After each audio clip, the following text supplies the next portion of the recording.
یہ قرآن تو صرف تمام جہان والوں کے لیے نصیحت ہے۔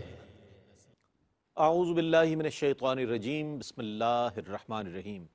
ناظرین محترم، السلام علیکم ورحمۃ اللہ وبرکاتہ۔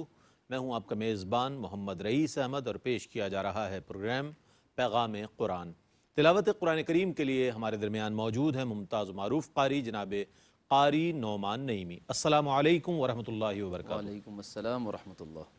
اور ان آیات بینات کی تفسیر کے لیے ہمارے ساتھ موجود ہیں ممتاز و معروف عالم دین علامہ محمد شہزاد مجددی صاحب۔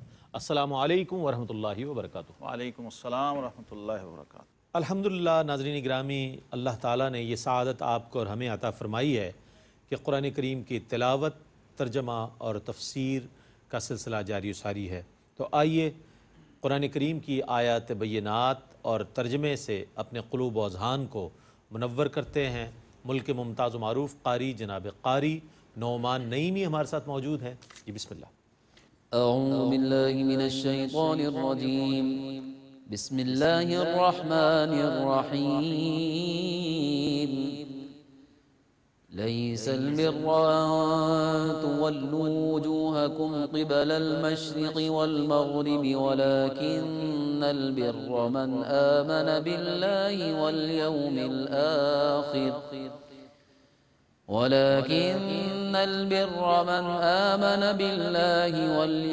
الآخر والملائكة والكتاب والنبيين وآتى المال على حبه ذوي القربى واليتامى والمساكين وابن السبيل والسائلين وفي الرقاب وأقام الصلاة وآتى الزكاة والموفون بعهدهم إذا عاهدوا والصابرين في البأساء والضراء وحين البأس أولئك الذين صدقوا وأولئك هم المتقون۔ میں اللہ کی پناہ میں آتا ہوں شیطان مردود سے۔ اللہ ہی کے نام سے شروع کرتا ہوں جو نہایت رحم فرمانے والا بہت مہربان ہے۔ اصل نیکی یہ نہیں ہے کہ تم اپنے منہ مشرق اور مغرب کی طرف پھیر لو، لیکن اصل نیکی اس شخص کی ہے جو اللہ پر ایمان لائے اور یوم آخرت اور فرشتوں اور کتابوں اور نبیوں پر ایمان لائے، اور مال سے اپنی محبت کے باوجود اللہ کے حکم سے رشتہ داروں، یتیموں، مسکینوں، مسافروں، سوالیوں اور غلام آزاد کرانے کے لیے خرچ کرے، اور نماز قائم کرے اور زکوٰۃ ادا کرے، اور اپنے عہد کو پورا کرنے والے جب وہ عہد کریں، اور تکلیف اور سختی میں اور جہاد کی مشقت میں صبر کرنے والے، یہی سچے لوگ ہیں اور یہی متقی ہیں۔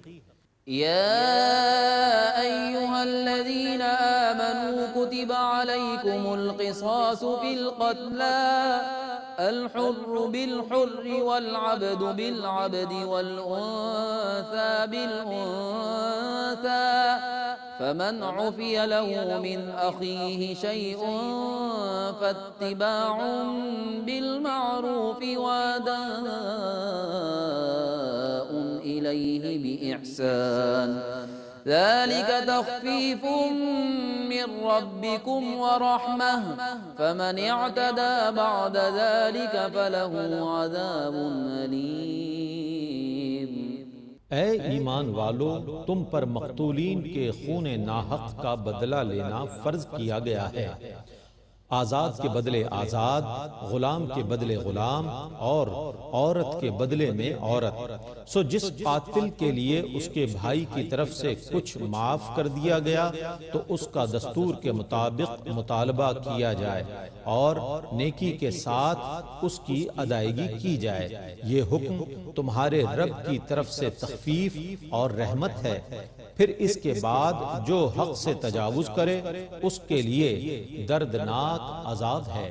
وَلَكُمْ فِي الْقِصَاصِ حَيَاةٌ يَا أُولِي الْأَلْبَابِ لَعَلَّكُمْ تَتَّقُونَ۔ اور اے عقل مند لوگو، تمہارے لیے خون کا بدلہ مشروع کرنے میں زندگی ہے تاکہ تم ناحق قتل کرنے سے بچو۔ كتب عليكم إذا حضر أحدكم الموت إن ترك خيرا الوصية للوالدين والأقربين بالمعروف حقا على المتقين۔ جب تم میں سے کسی کو موت آئے سو اگر اس نے مال چھوڑا ہے تو اس پر ماں باپ اور رشتہ داروں کے لیے دستور کے موافق وصیت کرنا فرض کیا گیا ہے، یہ پرہیزگاروں پر حق ہے۔ فمن بدله بعدما سمعه فإنما إثمه على الذين يبدلونه ان اللہ سمیع علیم۔ سو جس نے وصیت کو سننے کے بعد اس کو تبدیل کیا تو اس کا گناہ صرف تبدیل کرنے والوں پر ہے، بے شک اللہ سب کچھ سننے والا بہت جاننے والا ہے۔ فمن خاف من موص جنفا او اثما فاصلح بینہم فلا اثم علیہ ان اللہ غفور رحیم۔ پھر جس کو وصیت کرنے والے سے بے انصافی یا گناہ کا خوف ہو پس وہ ان کے درمیان صلح کرا دے تو اس پر کوئی گناہ نہیں، بے شک اللہ بہت بخشنے والا بے حد رحم فرمانے والا ہے۔ یا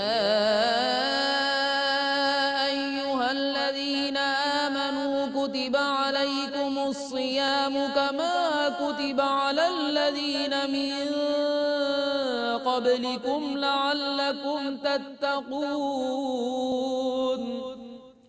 اے ایمان والو، تم پر روزہ رکھنا فرض کیا گیا ہے جس طرح تم سے پہلے لوگوں پر روزہ رکھنا فرض کیا گیا تھا تاکہ تم متقی بن جاؤ۔ ایاما معدودات فمن كان منكم مريضا او على سفر فعدة من ايام اخر وعلى الذين يطيقونه فدية طعام مسكين فمن تطوع خيرا فهو خير له وأن تصوموا خير لكم إن كنتم تعلمون۔ معدود چند دنوں میں سو جو شخص تم میں سے بیمار ہو یا مسافر ہو اور وہ روزہ نہ رکھے تو دوسرے دنوں میں عدد پورا کرنا لازم ہے، اور جن لوگوں پر روزہ رکھنا دشوار ہو ان پر ایک روزے کا فدیہ یہ ایک مسکین کا کھانا ہے۔ پھر جو خوشی سے فدیے کی مقدار بڑھا کر زیادہ نیکی کرے تو یہ اس کے لیے زیادہ بہتر ہے، اور اگر تمہیں علم ہو تو روزہ رکھنا تمہارے لیے زیادہ بہتر ہے۔ شہر رمضان الذی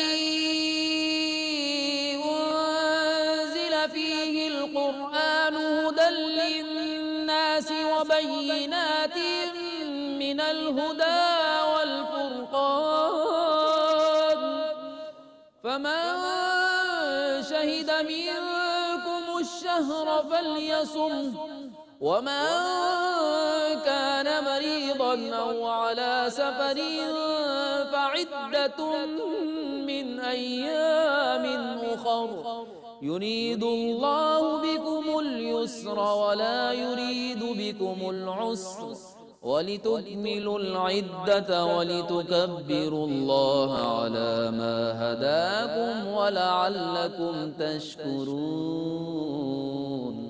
رمضان کا مہینہ ہے جس میں قرآن نازل کیا گیا، لوگوں کو ہدایت دینے والا اور روشن دلیلیں ہدایت دینے والی اور حق اور باطل میں فیصلہ کرنے والی۔ سو تم میں سے جو شخص اس مہینے میں موجود ہو وہ ضرور اس ماہ کے روزے رکھے، اور جو مریض یا مسافر ہو اور روزے نہ رکھے تو وہ دوسرے دنوں سے مطلوبہ عدد پورا کرے۔ اللہ تمہارے ساتھ آسانی کا ارادہ فرماتا ہے اور تمہیں مشکل میں ڈالنے کا ارادہ نہیں فرماتا، اور تاکہ تم مطلوبہ عدد پورا کرو اور اللہ کی کبریائی بیان کرو کہ اس نے تم کو ہدایت دی ہے، اور تاکہ تم شکر ادا کرو۔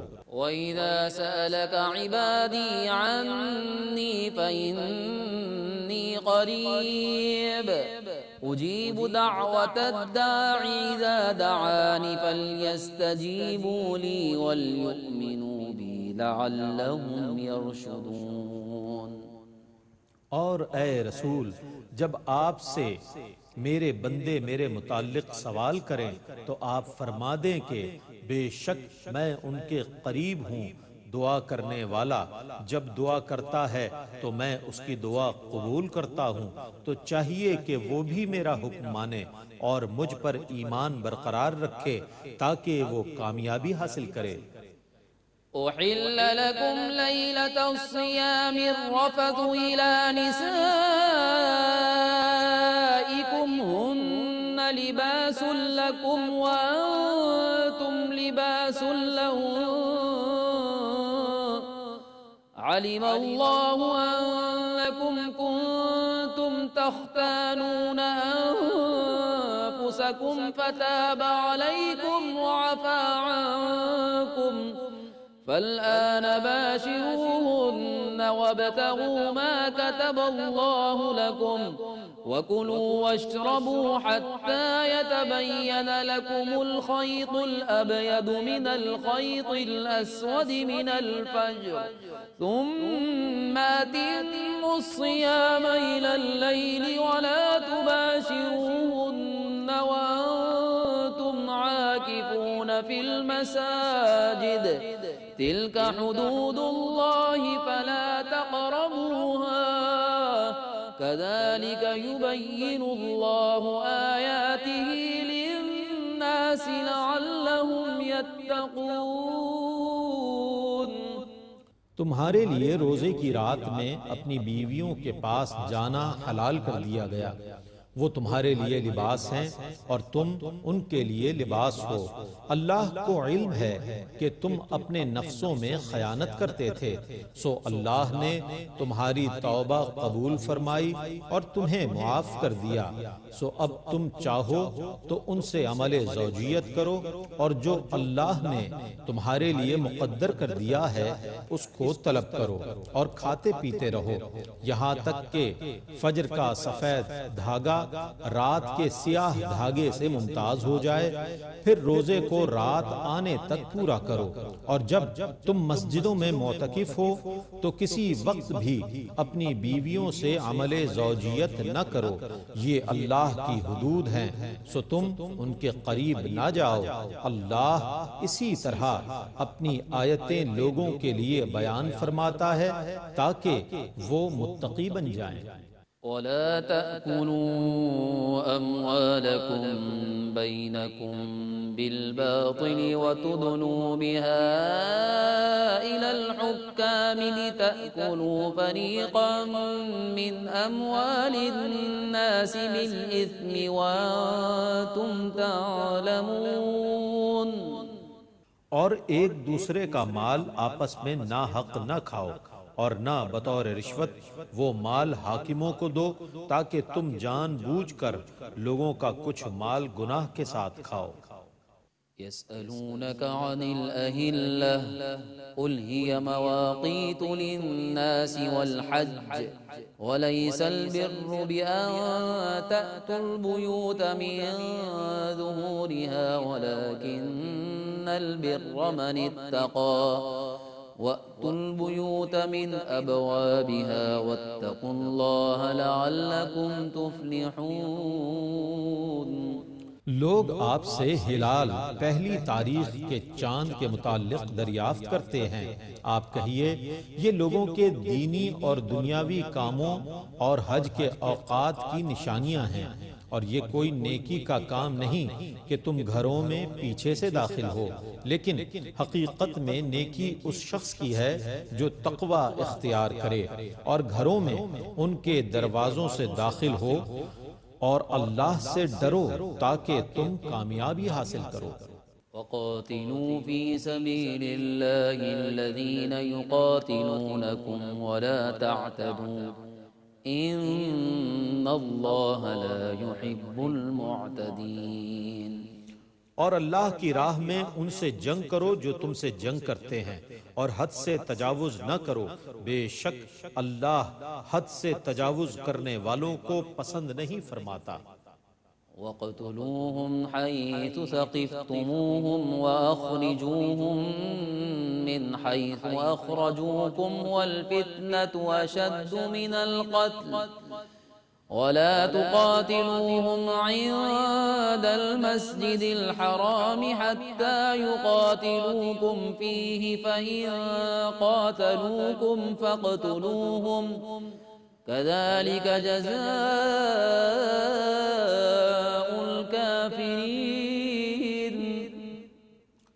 اور تم ان کافروں کو قتل کرو جہاں تم انہیں پاؤ، اور ان کو نکالو جہاں سے انہوں نے تمہیں نکالا ہے، اور شرک اور ارتداد کا فساد قتل سے بڑھ کر ہے، اور مسجد حرام کے پاس ان سے اس وقت تک جنگ نہ کرو جب تک یہ تم سے وہاں جنگ نہ کریں، اگر یہ تم سے جنگ کریں تو تم ان کو قتل کر دو، اسی طرح کافروں کی سزا ہے۔ فَإِنِ انتهوا فَإِنَّ اللَّهَ غَفُورٌ رَحِيمٌ۔ پھر وہ اگر کفر سے باز آ جائیں تو بے شک اللہ بہت بخشنے والا بڑا مہربان ہے۔ وَقَاتِلُوهُمْ حَتَّى لَا تَكُونَ فِتْنَةٌ وَيَكُونَ الدِّينُ لِلَّهِ فَإِنِ انتهوا فَلَا عُدْوَانَ إِلَّا عَلَى الظَّالِمِينَ۔ اور ان سے جہاد کرتے رہو حتیٰ کہ فتنہ شرک نہ رہے اور اللہ ہی کا دین رہ جائے، پھر اگر وہ شرک سے باز آ جائیں تو صرف ظالموں کو ہی سزا دی جائے۔ الشهر الحرام بالشهر الحرام والحرمات قصاص فمن اعتدى عليكم فاعتدوا عليه بمثل ما اعتدى عليكم واتقوا الله واعلموا أن الله مع المتقين۔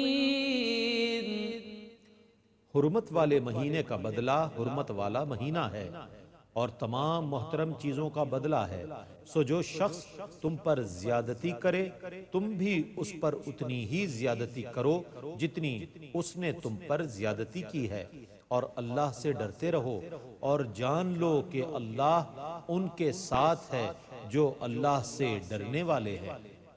وَأَنفِقُوا فِي سَبِيلِ اللَّهِ وَلَا تُلْقُوا بِأَيْدِيكُمْ إِلَى التَّهْلُكَةِ وَأَحْسِنُوا إِنَّ اللَّهَ يُحِبُّ الْمُحْسِنِينَ۔ اور اللہ کی راہ میں خرچ کرو اور اپنے آپ کو ہلاکت میں نہ ڈالو، اور نیکی کرو، بے شک اللہ نیکی کرنے والوں سے محبت کرتا ہے۔ وَأَتِمُّوا الْحَجَّ وَالْعُمْرَةَ لِلَّهِ فَإِنْ أُحْصِرْتُمْ فَمَا اسْتَيْسَرَ مِنَ الْهَدْيِ وَلَا تَحْلِقُوا رُؤُوسَكُمْ حَتَّى يَبْلُغَ الْهَدْيُ مَحِلَّهُ فَمَنْ كَانَ مِنْكُمْ مَرِيضًا أَوْ بِهِ أَذًى مِنْ رَأْسِهِ فَفِدْيَةٌ من صيام أو صدقة أو نسك فإذا أمنتم فمن تمتع بالعمرة العمرة إلى الحج فما استيسر من الهدي فمن لم يجد فصيام 3 أيام في الحج و7 إذا رجعتم تلك 10 كاملة ذلك لمن لم يكن أهله حاضر المسجد الحرام واتقوا الله واعلموا أن الله شديد العقاب۔ اور حج اور عمرے کو اللہ کے لیے پورا کرو، سو اگر تم کو حج یا عمرے سے روک دیا جائے تو جو قربانی تم کو آسانی سے حاصل ہو وہ بھیج دو، اور جب تک قربانی اپنی جگہ پر نہ پہنچ جائے اس وقت تک اپنے سروں کو نہ منڈواؤ۔ پس جو شخص تم میں سے بیمار ہو یا اس کے سر میں کچھ تکلیف ہو تو وہ اس کے بدلے روزے رکھے یا کچھ صدقہ دے یا قربانی کرے۔ سو جب تم حالت امن میں ہو تو جو شخص حج کے ساتھ عمرہ ملائے تو وہ ایک قربانی کرے جس کو وہ آسانی کے ساتھ کر سکے، اور جو قربانی نہ کر سکے وہ 3 روزے ایام حج میں رکھے اور 7 روزے جب تم لوٹ آؤ، یہ کامل 10 روزے ہیں۔ یہ حج تمتع کا حکم اس شخص کے لیے ہے جس کے اہل و عیال مسجد حرام مکہ مکرمہ کے رہنے والے نہ ہوں، اور اللہ سے ڈرتے رہو اور جان لو کہ بے شک اللہ سخت عذاب دینے والا ہے۔ الحج أشهر معلومات فمن فرض فيهن الحج فلا رفث ولا فسوق ولا جدال في الحج وما تفعلوا من خير يعلمه الله وتزودوا فإن خير الزاد التقوى واتقون يا أولي الألباب۔ حج کے مہینے معروف ہیں، اور جو شخص ان مہینوں میں حج کی نیت کر کے حج کو لازم کر لے تو حج میں نہ عورتوں سے جمع کی باتیں ہوں اور نہ گناہ اور نہ جھگڑا، اور تم جو نیکی کرتے ہو اس کا اللہ کو علم ہے، اور سفر خرچ تیار کرو، اور بہترین سفر خرچ تقوی سوال سے رکنا ہے، اور اے عقل والو مجھ ہی سے ڈرتے رہو۔ ليس عليكم جناح أن تبتغوا فضلا من ربكم فإذا أفضتم من عرفات فاذكروا الله عند المشعر الحرام واذكروه كما هداكم وإن كنتم قبله لمن الضالين۔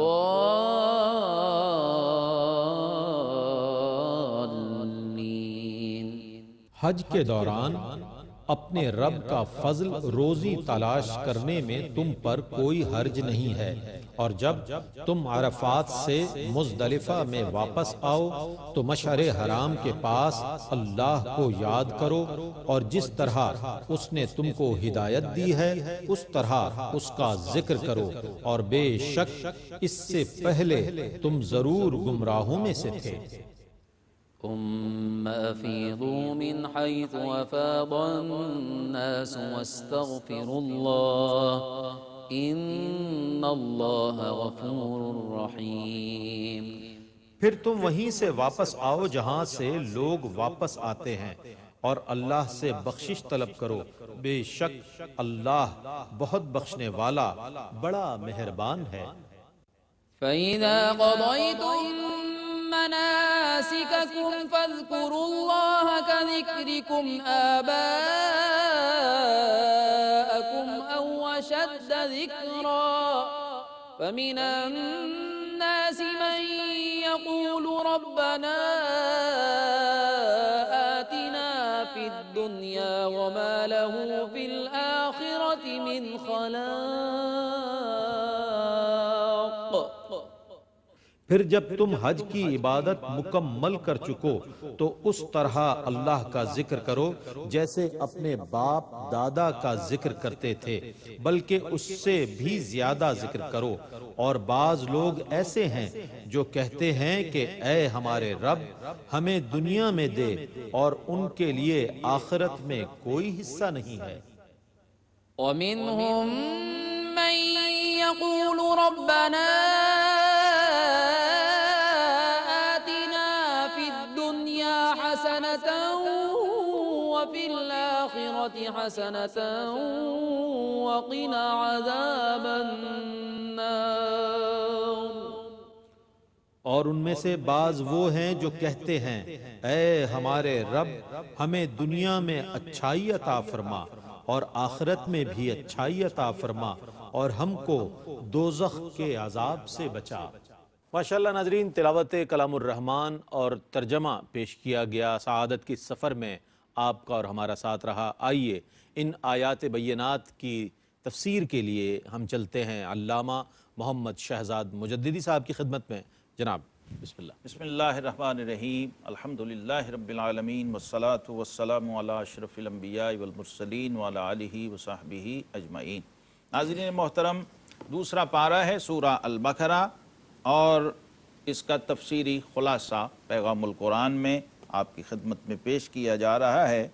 یہاں پر اللہ تبارک و تعالیٰ نے ایک وہ تصور جو ماننے والوں اور نہ ماننے والوں دونوں کے اندر ایک طرح سے خفی اور جلی انداز سے موجود تھا، اس کی تصحیح فرما دی ہے، اصلاح فرما دی ہے، اور مستقل طور پر ایمان اور اس سے متعلق جو اعمال ہیں ان کا تذکرہ کھول کے بیان کر دیا ہے، تاکہ کوئی بھی کلمہ گو اس قسم کی کسی غلط فہمی کا شکار نہ رہے۔ فرمایا لیس البر ان تولوا وجوہکم قبل المشرق والمغرب ولکن البر من آمن باللہ والیوم الآخر والملائکہ والکتاب والنبیین۔ یعنی اب وہ جو تصور تھا نا کہ ادھر کیوں پھر گئے اور ادھر کیوں پھر گئے، وہ واضح کر دیا کہ عبادت، نیکی اور ایمان جو ہے یہ مشرق اور مغرب سے مربوط نہیں ہے، اللہ، کیونکہ اللہ رب العزت تو رب المشرقین و رب المغربین ہے۔ بے شک بے شک، مشرقین بھی اس کے ہیں، مغربین بھی اس کے ہیں۔ تو ہمیں اس تصور سے نکالنا ہے کہ ہم مشرق میں، مغرب میں، شمال میں یا جنوب میں کدھر رخ کریں۔ ہمارا مقصد یہ نہیں ہے۔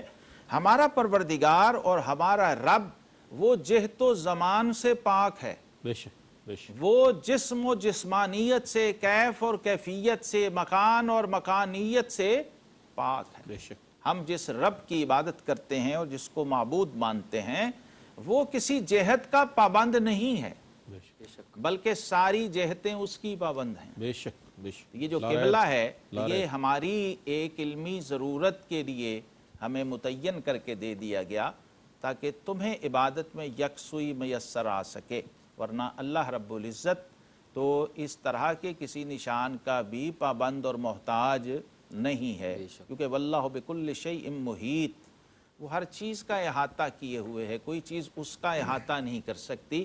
پھر قرآن پاک میں اور بھی مقامات پر اس کو اور واضح کر کے ہمیں سمجھا دیا کہ وَهُوَ مَعَكُمْ أَيْنَمَا كُنْتُمْ، تم جہاں بھی ہو تمہارا معبود تمہارے ساتھ۔ سبحان اللہ، اللہ سبحان، پھر فرمایا اِنَمَا تُوَلُّوا فَثَمَّ وَجْهُ اللَّهِ، تم جدھر بھی رخ کر لو تمہارا معبود ادھر ہی موجود۔ سبحان اللہ تو سبحان اللہ تبارک و تعالیٰ جہتوں کا اور سمتوں کا پابند نہیں ہے۔ تو فرمایا نیکی یہ نہیں ہے کہ تم ادھر پھر جاؤ یا ادھر پھر جاؤ، بلکہ اصل کام کرنے کا کیا ہے؟ اللہ پر ایمان، آخرت پر ایمان، فرشتوں پر ایمان، اللہ کی نازل کردہ کتب سماوی پر ایمان اور اس کے تمام نبیوں پر ایمان۔ سبحان اللہ سبحان۔ اب یہاں ایک بات بڑی اہم سمجھنے کی ہے کہ ایمان میں اور اعمال میں فرق ہوتا ہے۔ تو بنیادی اہمیت ایمان کو حاصل ہے، ایمان جڑ ہے اور اعمال اس کی شاخیں ہیں۔ اعمال صالحہ ہوں گے ہی تب جب ایمان ہے، سبحان اللہ، اعمال قبول ہوں گے ہی تب جب ایمان ہے۔ اگر ایمان اور عقیدہ یعنی جڑ ہی نہیں ہے تو شاخ کا تصور ناظرین، کوئی ٹہنی، کوئی شاخ پھوٹ ہی نہیں سکتی، آگے اس پہ پھل لگنا تو بڑی دور کی بات ہے۔ تو اس لیے قرآن میں جگہ جگہ آتا ہے اِلَّا الَّذِينَ آمَنُوا وَعَمِلُوا الصَّالِحَاتِ، بے شک وہ جو ایمان لائے اور پھر نیک اعمال کیے، تو نیک اعمال مشروط ہوئے ایمان کے ساتھ۔ اگر ایمان ہوگا تو اعمال کام دیں گے، ورنہ اعمال کی تو کوئی حیثیت ہی نہیں ہے جب ایمان کی بنیاد اور جڑ میسر نہیں۔ اور وہ ہمیں بتا دیا جو ہم پڑھتے ہیں آمنت باللہ و ملائکتہ و کتبہ و رسلہ، ایمان مجمل اور مفصل کے نام سے وہ یہاں پر قرآن پاک کے اندر بیان ہوا ہے۔ بعض لوگ پوچھتے بھی ہیں کہ یہ کہاں سے آ گیا اور کہاں سے بن گیا، یہی قرآن پاک کی سورہ بقرہ کی اسی آیت میں اس کی تفصیل آگے بیان ہو گئی کہ نیکی کا اور ایمان کا حقیقی تصور کیا ہے۔ اور یہاں ناظرین مکرم سن 2 ہجری اسلامی تاریخ کا بہت ہی اہم سال ہے، جنگ بدر والا سال، اور اسی سال رمضان المبارک بھی ہمیں عطا ہوا، اسی سال روزے فرض کیے گئے اس امت پر، اور فرمایا یا ایھا الذین آمنوا کتب علیکم الصیام، اے ایمان والو تم پر روزے فرض کیے گئے ہیں جیسا کہ تم سے پہلی قوموں پر فرض کیے گئے تھے۔ یہ اس لیے بتا دیا کہ کوئی یہ نہ سمجھے کہ صرف شاید ہم ہی پر فرض کیے گئے، لیکن فرق دیکھیے کیا ہے، فرق یہ ہے کہ پورا مہینہ ایک روحانی پیکج کی شکل میں جو ہمیں ملا ہے ایسا کسی اور امت کو نہیں ملا۔ سبحان اللہ۔ ایسا تھا 2-4 دن کا روزہ رکھ لیں، 10 دن کا، 8 دن کا، ہفتے کا روزہ رکھ لیں، اور پھر روزہ بھی ایسا کہ آج سے شروع کیا ہے تو کل اس وقت تک روزہ چلے گا۔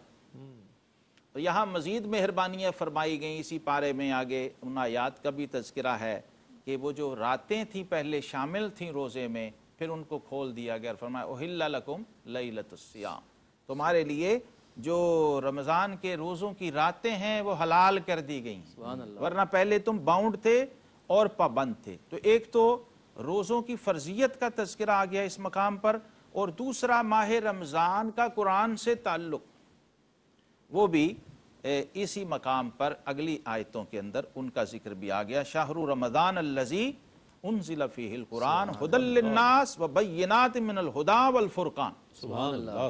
اب دیکھیے ادھر کہا تھا ھدی للمتقین، یہاں فرمایا ھدی للناس، کیونکہ متقین ناس میں شامل ہیں، متقین جز ہیں اور ناس کل ہے۔ متقین کے لیے خصوصی طور پر ہدایت ہے اور عامت الناس کے لیے عمومی طور پر ہدایت ہے۔ سبحان اللہ۔ تو پھر فرمایا کہ اس کے اندر ہدایت کے بہت واضح سامان اور اسباب موجود ہیں، اور یہ فرقان بھی ہے، قرآن کے ذریعے ہی آپ حق اور باطل میں فرق کرنے کے قابل ہو سکتے ہیں۔ اس موقع پر قرآن پاک میں ماہ رمضان اور روزہ اور اس کے فدیہ اور اس کی سحری اور افطاری کا تفصیل کے ساتھ ذکر آ گیا، چونکہ ہم خلاصہ عرض کر رہے ہیں اس لیے اشارتاً۔ اور پھر روزے کے حوالے سے یہ بھی بتا دیا کہ جو سفر میں ہے، جو مریض ہے، وہ کیا کرے۔ اگر رمضان کے اندر مسافر ہے تو فرمایا وہ بعد میں روزہ رکھ لے، فعدۃ من ایام اخر، وہ بعد میں روزہ رکھ لے، اس پر روزے کی فرضیت نہیں ہے۔ اسی طرح کوئی مریض ہے، شدید بیمار ہے، تو وہ روزہ نہ رکھے، بلکہ فرمایا فعدۃ من ایام اخر، بعد میں جب صحت اور حضر میں آ جائے تو پھر اس کو پورا کر لے۔ اور یہ قرآن نے بنیادی اصول دے دیا، پورے دین کی روح اس مقام پہ آ گئی کہ یرید اللہ بکم الیسر ولا یرید بکم العسر، واہ واہ واہ، اللہ تمہارے لیے آسانیاں چاہتا ہے، تمہارے لیے تنگی اور مشکل نہیں چاہتا۔ اور پھر دیکھیے رب العزت کا اپنے بندوں سے کمال محبت، دعا مانگنے کی ترغیب آ گئی۔ یہاں پر سورہ البقرہ کے اندر فرمایا وَإِذَا سَأَلَكَ عِبَادِي عَنِّي فَإِنِّي قَرِيبٌ، اے محبوب جب لوگ میرے بارے میں پوچھیں میرے بندے کہ حضور ہمارا رب کہاں ہے، کیونکہ یؤمنون بالغیب کی بات ہو رہی ہے، بن دیکھے معبود کو ہم مان رہے ہیں، سجدے کر رہے ہیں، اسے مناجات کر رہے ہیں، تو جب میرے بارے میں میرے بندے اے حبیب استفسار کریں تو آپ انہیں بتا دیجئے فإنی قریب، سبحان اللہ۔ اللہ، نحن اقرب الیہ من حبل الورید، ہم تمہارے قریب ہیں، تمہاری شاہ رگوں سے بھی زیادہ قریب، وفی انفسکم افلا تبصرون، فرمایا تمہارے اندر ہی ہے سب کچھ، تم دیکھتے نہیں۔ اللہ اللہ، اس لیے صوفیہ کہتے ہیں من عرف نفسہ فقد عرف ربہ، فرمایا جس نے اپنے آپ کو پہچان لیا اس نے اپنے رب کو پہچان لیا۔ اب دعا کا فلسفہ دے دیا ہے کہ پکارو۔ آقا کریم علیہ السلام نے فرمایا کہ اللہ رب العزت کو رب ہو کے، بے نیاز ہو کے حیا آتی ہے کہ کوئی سائل، کوئی منگتا اس کی بارگاہ میں ہاتھ اٹھائے اور پھر وہ ان ہاتھوں کو خالی واپس لوٹا دے۔ یہ دعا جو ہے ناظرین محترم، اسلام میں اس کو روح کی اور مغز کی حیثیت دی گئی ہے عبادات میں۔ فرمایا الدعاء هو العبادہ، اور دوسری جگہ فرمایا الدعاء مخ العبادہ۔ دعا بذات خود عبادت ہے، اس کو کوئی زائد یا اضافی چیز نہ سمجھا جائے اور ایک غیر ضروری چیز نہ سمجھا جائے۔ اللہ کا محبوب ترین اور پسندیدہ ترین عمل ہے، اور پھر فرمایا یہ عبادت ہی نہیں بلکہ عبادت کا مغز ہے۔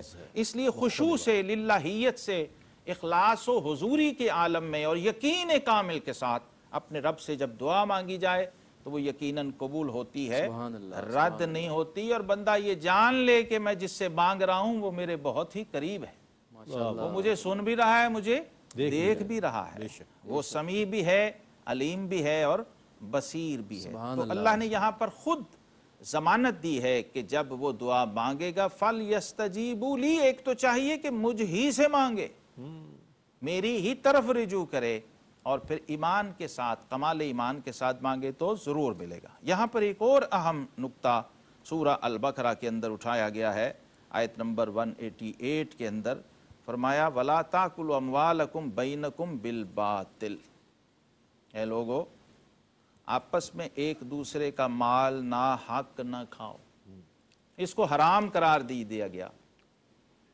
کسی کا دھوکے سے، فریب سے، اس کی لا علمی میں، اس کی منشا اور رضا کے بغیر اس کا مال اینٹھ لینا، ہتھیا لینا، یا کسی طرح اس پہ قبضہ کر لینا، یا دھوکے سے، قرآن نے واضح نص کے تحت اس کو ناجائز اور حرام قرار دیا ہے، اس کی کسی صورت اجازت نہیں ہے۔ اور کمال دیکھیں صیغہ کیا استعمال کیا ہے، لا تاکلوا اموالکم بینکم بالباطل، اپنا مال، یعنی جو تیرے بھائی کی جیب میں پڑا ہے اسے اپنا ہی مال سمجھو، جیسے اپنے مال کی حفاظت کرتے ہو اور اس کو اہمیت دیتے ہو اور اس کی حرمت کو مانتے ہو، جو اس کا مال ہے اس کو بھی اسی طرح سے اہمیت دو اور حرمت دو۔ مال کی حرمت بھی ناظرین محترم ہمارے دین نے قائم رکھی ہے، اسی طرح جیسے جان کی اور جیسے عزت کی حرمت ہے، جیسے خون کی حرمت ہے اور جیسے عزت کی حرمت ہے، ویسے ہی ایک شخص کی پراپرٹی، مال اور اس کی دولت کی حرمت ہے۔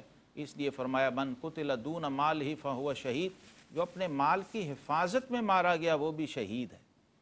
پھر چاند کی بات آئی، قمری مہینوں کی بات آئی، یہ بھی اسلام نے قمری مہینے جو ہیں، ہجری تاریخ اور تقویم جو ہے اس کو بہت اہمیت دی ہے، اور ہمارے ائمہ تفسیر نے لکھا ہے کہ جو قمری مہینے ہیں ان کو شمسی مہینوں پر فضیلت حاصل ہے، ماشاءاللہ، کیونکہ ہم جب رمضان کے روزے رکھتے ہیں، ہم جب عید کرنا چاہتے ہیں تو ہم چاند دیکھتے ہیں اور اس کا اہتمام کرتے ہیں، یہاں تک کہ حج کا بھی سارا نظام اسی چاند کے اور اسی قمری تقویم کے ساتھ جڑا ہوا ہے اور وابستہ ہے۔ تو یہاں ذکر کر دیا یسألونک عن الاہلہ، اے حبیب یہ آپ سے ہلال اور جو چاند ہے اس کے بارے میں پوچھتے ہیں تو انہیں بتا دیجئے ہیا مواقیت للناس والحج، حج کا خاص طور پہ ذکر کیا گیا کہ یہ لوگوں کے لیے ایک مقررہ کیلنڈر اور نظام الاوقات ہے، باقی سال کے لیے بھی اور حج کے لیے بھی۔ یہ بھی اللہ کا احسان ہے ہم پر کہ ہمیں اللہ تبارک و تعالی نے سال کی پوری تقسیم خود بنا کے دی ہے،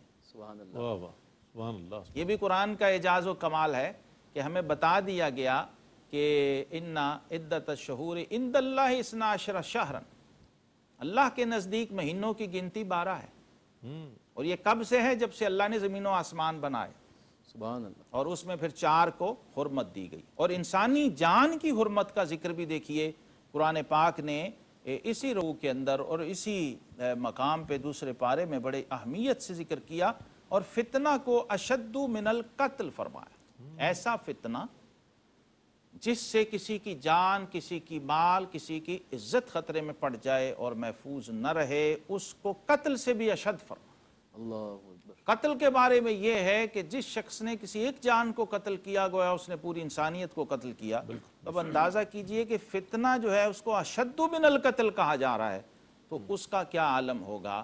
آپ زبان سے، آپ کے عمل سے، آپ کے قول سے، آپ کے فعل سے، آپ کی سوچ سے، آپ کے نظریات سے اگر کوئی فتنہ پنپ رہا ہے تو آپ غور کیجئے کہ قرآن اس کو قتل سے بھی بڑھ کر شدید جرم قرار دے رہا ہے۔ تو اس شدت کے ساتھ اس تذکرے کا ایک اہم ترین فائدہ یہ ہے کہ بندہ فتنے کی ہر صورت سے بچے، فتنے کی ہر کیفیت اور ہر جہت سے اپنے آپ کو بچائے اور محفوظ رکھے۔ اور یہیں پر اسی دوسرے پارے کے اندر حج اور عمرے کے احکام کا بھی ذکر آ گیا ہے۔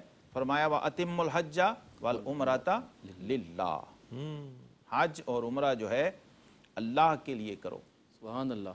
بعض ائمہ سیرت نے لکھا کہ یہ 6 ہجری میں جب صلح حدیبیہ کے لیے مسلمان گئے تھے، حضور صلی اللہ تعالیٰ علیہ وسلم کے ساتھ عمرہ کے لیے نکلے تھے، اور پھر حدیبیہ کے مقام پر صلح حدیبیہ کا واقعہ پیش آ گیا تھا، اور کفار نے اجازت نہیں دی تھی، قریش مکہ نے، کہ آپ اپنے اصحاب کے ساتھ عمرہ ادا کریں، تو اللہ تبارک و تعالیٰ نے یہ آیات نازل فرمائی تھی۔ یہاں ہمارے ائمہ احناف جو ہیں وہ فرماتے ہیں کہ جب کوئی شخص نوافل کی نیت کر کے نوافل شروع کر دے تو پھر نوافل کو مکمل کرنا اس پہ واجب ہو جاتا۔ جب شروع نہیں کیے تھے تو وہ نفل تھا، جب شروع کر دیے، نیت کر لی، احرام باندھ لیا، تو اب کیا ہوا، اب اس کا اتمام اور اس کی تکمیل لازم و واجب ہو گئی۔ اس لیے یہاں فرما دیا کہ اے حبیب اب چونکہ ادا نہیں کر سکے تو اب عمرہ قضا کے طور پہ ادا کیا جائے۔ اس لیے پھر 7 ہجری میں حضور صلی اللہ تعالیٰ علیہ وسلم نے عمرہ قضا ادا فرمایا تھا۔ اگر روک دیے جائیں اور کوئی ایسی صورت نہ بنے، رکاوٹ آ جائے، تو پھر اس کو پائے تکمیل تک پہنچایا جائے گا۔ پھر اس کی مختلف شکلیں بیان کر دیں کہ اگر کوئی عذر، کوئی بیماری اور کسی قسم کا کوئی ایمرجنسی پیش آ جائے، اضطراری حالت پیش آ جائے، تو پھر آپ نے کیا کرنا ہے، 3 دن کے روزے رکھنے ہیں اور پھر 7 دن کے روزے واپس آ کے رکھنے ہیں۔ تل کا عشرۃ کاملہ، پھر وہ 10 ہو کر اس کے لیے کفارہ ہو جائیں۔ پھر حج کے جو مہینے ہیں وہ بھی مقرر فرما دی۔ الحج اشہر معلومات، حج کے کئی مہینے ہیں جو معلوم ہیں، یعنی جانے ہوئے ہیں، شوال المکرم، ذوالقعدہ اور ذوالحجہ۔ بعض مفسرین کہتے ہیں یہ تینوں مہینے اشہر الحج ہیں، اور بعض کہتے ہیں 2 مہینے اور 10 دن یہ مدت ہے ایام حج کی۔ اور یہاں حج کی روح بیان کر دی، فلا رفث ولا فسوق ولا جدال، نہ تو اس کے اندر زبان سے کوئی ایسی کنائے میں فحاشی کی بات ہوگی، نہ اس کے اندر جنگ و جدل ہوگا، اور نہ ہی کوئی فسق و فجور ہوگا۔ اور مشہور دعا جو اہل ایمان پڑھتے ہیں وہ بھی اسی پارے میں، اسی سورہ مبارکہ میں ہمیں سکھائی گئی، من یقول ربنا آتنا فی الدنیا حسنہ وفی الآخرۃ حسنہ وقنا عذاب النار۔ 2 طرح کے لوگ ہیں، ایک کہتے ہیں اللہ ہمیں جو دینا ہے اسی دنیا ہی میں دے دے، تو فرمایا انہیں ہم دنیا میں دے دیتے ہیں لیکن ان کا آخرت میں کوئی حصہ نہیں ہوتا۔ اور جو ہمارے پیارے ہیں وہ کیا کہتے ہیں ربنا آتنا فی الدنیا حسنہ وفی الآخرۃ حسنہ، اللہ ہمیں دنیا میں بھی حسنہ دے اور ہمیں آخرت میں بھی حسنہ دے، اور ہمیں نار جہنم سے بچا۔ سیدنا انس بن مالک رضی اللہ عنہ فرماتے ہیں، یہ اتنی جامع دعا ہے، فرماتے ہیں جب آقا کریم علیہ السلام کہیں جلدی میں ہوتے اور وقت کم ہوتا تھا تو پھر آپ کوئی دعا نہیں مانگتے تھے، صرف اسی ایک دعا سے اپنے رب کی بارگاہ میں رجوع کیا کرتے تھے۔ یعنی سنت میں یہ اشارہ ہے کہ گویا جب بندے نے رب سے یہ مانگ لیا تو سب کچھ مانگ لیا۔ حضرت حسن بصری رحمۃ اللہ علیہ فرماتے ہیں حسنہ کا مطلب یہ ہے کہ اللہ ہمیں دنیا میں نیکی کی توفیق عطا فرما اور آخرت میں اس نیک عمل کا بہترین اجر عطا فرما۔ وآخر دعوانا ان الحمدللہ رب العالمین۔ ماشاءاللہ، سعادت کا یہ سفر ہے، الحمدللہ آپ اور ہم سب شریک سفر ہیں۔ اللہ تعالیٰ سے دعا ہے کہ ان مبارک ساعتوں میں ہماری حاضری کو قبول فرمائے، قرآن کریم کا فیضان جاری و ساری فرمائے، اور ہمیں اللہ تعالیٰ قرآن سے محبت کرنے کی توفیق عطا فرمائے، قرآن کو سمجھ کر اس کے احکام کے مطابق زندگی گزارنے کی توفیق عطا فرمائے۔ اس کے ساتھ ہی پیغام قرآن سے اپنے میزبان محمد رئیس احمد کو اجازت دیجیے۔ اللہ حافظ۔ إن هو إلا ذكر للعالمين۔